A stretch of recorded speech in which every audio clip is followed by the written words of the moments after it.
If you want to write stories your readers will love, there are 3 things you need to do. Understand storytelling principles, see how other writers have applied those principles, and then use them in your own work. Here on the Story Nerd podcast, our goal is to demystify story theory. We'll help you with the first 2 steps so that you can get started with the third. I'm Melanie Hill, editor, poet, and award-winning author of middle grade novel Jet Cooper, and I help writers identify and solve their story problems. And I'm Valerie Francis. I'm a writer and a story editor, and I teach women who are writing in all genres how stories work so they can finish their books faster and without frustration. On today's episode, Valerie and I look back over season 18 and discuss what we've learned about the 4 types of protagonists and the premise. And we'd love it if you could give the show a rating and review. For Apple Podcast listeners, you can do it right from your phone. Simply go to the show's landing page and scroll to the bottom. It's that simple. And if you're watching us on YouTube, please hit the like and subscribe button so that you never miss an episode. All right, Valerie, why don't you start us off by telling us what your big aha moments were with respect to your study of the 4 different types of protagonists? All right. Well, listen, I think my biggest aha this season was just how many anti-heroes popped up. Holy smokes. I thought it was going to be way harder to find examples, although, to be honest, I don't know why I thought that. And I really like the idea of thinking about the anti-hero as a lost soul or as a hero who has lost his or her way.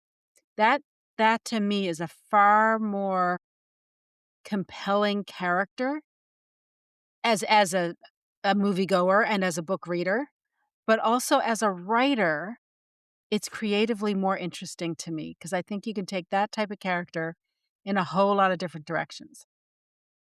Now, we saw with 2 of our 3 anti-hero examples this season that knowing their backstory is important. Now, this creates the potential for novelists to fall into the trap of doing a big backstory info dump instead of revealing the backstory slowly over the course of the story through effective exposition. In Harley Quinn, we had a big info dump at the beginning of the movie, but at least they did it in a way that was visually interesting, and we got the information without having to have seen the first movie. In Serenity, you just kind of had to know the backstory. It was a movie where if you know, you know. If you don't know, this movie's not for you. Now, we also had a lot of underdogs this season, which didn't really surprise me too much, given that everybody loves an underdog. And creating an emotional connection with an underdog protagonist is, I'm not going to say it's easy, but it's a lot easier than the other characters because we instantly root for them, right? We want the underdog to win because we have been the underdog at least once in our life. Lots of times we go through whole periods, like decades of our life, feeling like the underdog, like we're up against some huge antagonistic force that we are trying to triumph over. So we just love the underdog. The most interesting underdog study for me this season actually is from Hidden Figures, because there, Catherine is an underdog to society in general, but to her own community, she's a hero. And because the audience, like her family and friends, understand that her genius or superior talent and skills are being willfully ignored by the powers that be, right, by society in general, we're rooting for her even more. So I just thought it was a really interesting juxtaposition of protagonist types that, taken together, made the story way more compelling. What about you? What were your aha moments about the 4 protagonist types this season? Well, I had 2 big major takeaways with, regards to your study area. And the first is a bit left field, right? So go with me. But it's about repetition. And it became obvious to me when we were analysing Notting Hill that William's role as the everyman was presented many times via many means and by different characters. Now, this isn't the first time that we've come across this technique. So, Valerie did a great study of this when we watched Erin Brockovich last season. And she highlighted that the powers of the corporation that Erin was up against was mentioned many times and in many different forums and via different methods. Now, why this is important is because the important elements in your story need to be repeated, not in the same way or using the same words. And the repetition went through a lot of the different types of stories because it also happened in movies with underdogs as well. And I'm going to use Hidden Figures again because it was such a good story. But the obstacles faced by the three women in that story were constantly shown via the way other characters treated them, the rules that obstructed them, and even the location of toilets or different coffee pots for coloured people. So the role of the character is constantly repeated.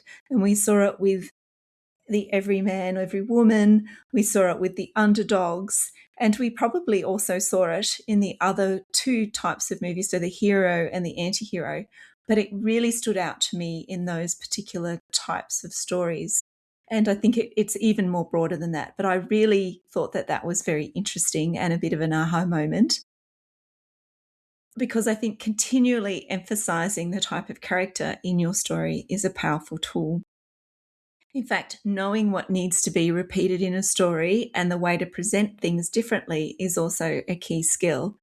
And if you watch these movies again, you will see how much repetition is used to emphasize the key elements of the character and also the themes. Now, the second aha moment I had were based on Valerie's or your exploration of the anti-hero. So just like you, I had a sense of what an anti-hero was, but I can't say that I had any really great definition or way to describe what it was. And the work that you started in Ronan and then continued in Birds of Prey and then Serenity really honed my understanding of the two types of anti-heroes as well as some of their characteristics. And I really loved your area of study this season. And I loved Carla Iglesias's description of lost soul anti-heroes. So I really loved that as well. But what is your best advice or the biggest takeaway that you have from this season's study? Well, here's the thing that we need to remember about the four types of protagonists, all right? And as a reminder, the four types are the hero or heroine, the everyman or everywoman, the underdog, and the anti-hero. Now, each type can be a constant character or a change character. Although my guess, Melanie, and I'd have to do a lot more study on this, but my guess is that some types tend to be mostly constant characters, while other types tend to be mostly change characters. So my big recommendation for writers is for the genre that you're writing in, study the type of protagonist across multiple books in that genre. And when I say multiple, I don't just mean two, like 10 or 20 or 25, because I think you will need a big sample to really get a sense of a pattern or a type of protagonist that is presented more often in your genre, especially if you want to write a quiet character driven story. Um, yeah, so that's my first little bit of advice. Really look at the protagonist type in the genre that you're writing in. See if they're constant characters or change characters. See if you can find a pattern, because that's all about reader expectations, right? What kind of character are they expecting to be introduced to? The other thing, the other takeaway here is that we know that establishing an emotional connection between the reader and the protagonist is key, right? We must do it. It is non negotiable, and we got to do it fast. Well, the strategy for creating that emotional connection is different with each of these four protagonist types. Now, I didn't get a chance to dive into that very much this season, but again, do some research and see if you can notice the patterns. So, for example, With an anti-hero, there is something about them that we admire, right? So admiration is the emotion. Study a bunch of anti-heroes and see is it how that they're like Harley Quinn choosing to prioritize someone who is disadvantaged over her own health and well-being? Is it like Malcolm Reynolds who has a moral code he lives by? What is it we admire about the antihero? What emotion do we feel about a hero or heroine? What emotion are we feeling when we read or watch an underdog story? And the same with the everyman, everyone. All right. Now, Melanie, this season you studied the premise. How'd you go? What did you study? What are your aha moments? Lay it on me. All right. Well, this season, I road tested 5 different methods or formulas to help writers create a premise or a logline. And the premise is the one-word summary of your story. Now, originally, I was interested in identifying which methods were more suited to certain types of genres, but I have to admit, I don't think genre played a big role in any of the work that I did at all this season. Now, while I looked at logline formulas and also premise frameworks, they do have different purposes. Loglines and premises have different functions, and so we use them in different ways, right? A premise gives you a sense of the ending, whereas a logline is actually meant to leave the reader or listener wanting more. So you don't give all the information away in a logline, but you can do that in a premise. So they have very different functions. Either way, having a one-line sentence you can use to write your story or pitch it to someone is absolutely essential. What I did reinforce this season was that writers need to know the following key elements of their stories because these are what are used to create a logline or a premise. You need a sense of your character and what they want. You need to know what the inciting incident is. You need to know who the antagonist is and what they want.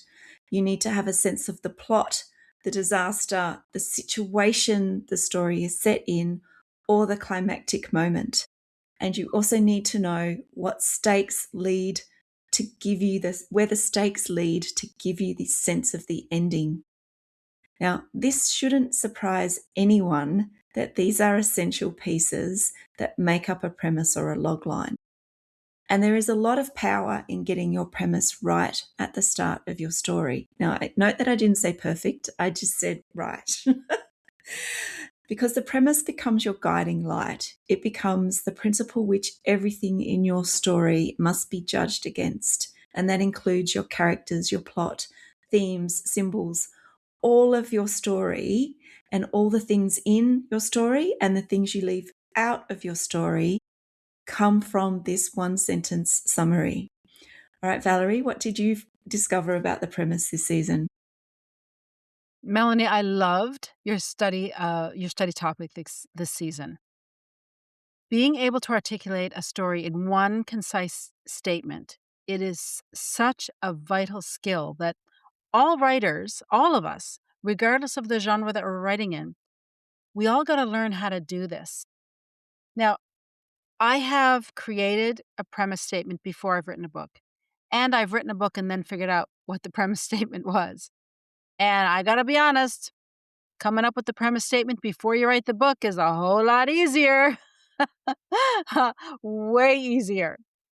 And I do have the John Truby book that you mentioned this season. Now, I'd forgotten that he uses this whole idea as a way of testing a story idea. I think that's a great approach. Test the idea before spending years writing it. I mean, it makes sense to me. So I'm going to get that book out again and have another look and refresh my memory. But it's the way to go as far as I'm concerned. Now, there's something that I noticed, and I can't say it was a huge surprise to me or an aha moment, but it was more of a validation than anything, or maybe a reassurance that my thinking on this topic is right or, along the right lines. And it's this.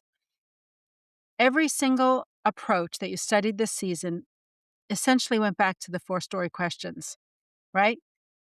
And the best premises that you came up with this season are the ones that include this core information. When the core information wasn't clear in the story, the premise statement became far more difficult to create. I mean, last week with Serenity is a great example of it. What that means is that the story is harder to explain. So, for anyone having trouble creating the premise statement, that is, the one sentence pitch, you might not be clear on what the answers are to those four story questions with respect to your book. And I'll say one more thing on this. The premise statements that were most compelling were those where the protagonist was active. So it wasn't that something was happening to the protagonist, it was that the protagonist was doing something. In other words, the premise statements were written, the best premise statements were written in active voice, not passive voice. And Murder She Said, which was the very first episode we did this season, that had a great example of that. Okay, so what's your best advice and your big key takeaways now about creating a logline or a premise statement about a story? Well, I think we both agree, right, that the logline or a premise is a very versatile sentence.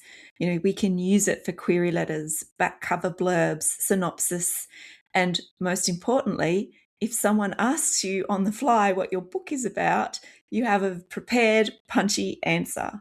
So the sooner you get your premise going, the sooner you'll be able to talk about your book or your story. And what I really loved is that the premise forms the spine of your story and that everything in a well structured story hangs on that premise. And I think that that is often overlooked and something that is underappreciated by writers in general. Now, I think I've proven that the one-line sentence can also be used as a diagnostic tool. And you mentioned this before too, Valerie, because if you can't identify the specific story elements, then it's a good clue that something is missing. Now, I've also proven that a premise doesn't have to be perfect, but it is necessary. Now, after road testing the 5 different methods, I do have a favourite method, and it's the one that I found in Dwight V. Swain's book, which he calls the lineup method. And I like this because it identifies the situation, the objective, and the disaster, because that's what helps me understand the middle build of the story, which is the longest and the trickiest part of a novel to write. I also like John Truby's method because it includes a sense of the ending. So we do have to know where we're going to get to. And I think that that's a really important part of his method of how he comes up with his premise. But the most important takeaway is your one sentence summary doesn't need to be perfect, but you do need to have one. Whew, this is a big season. Okay. Yes. But it's over.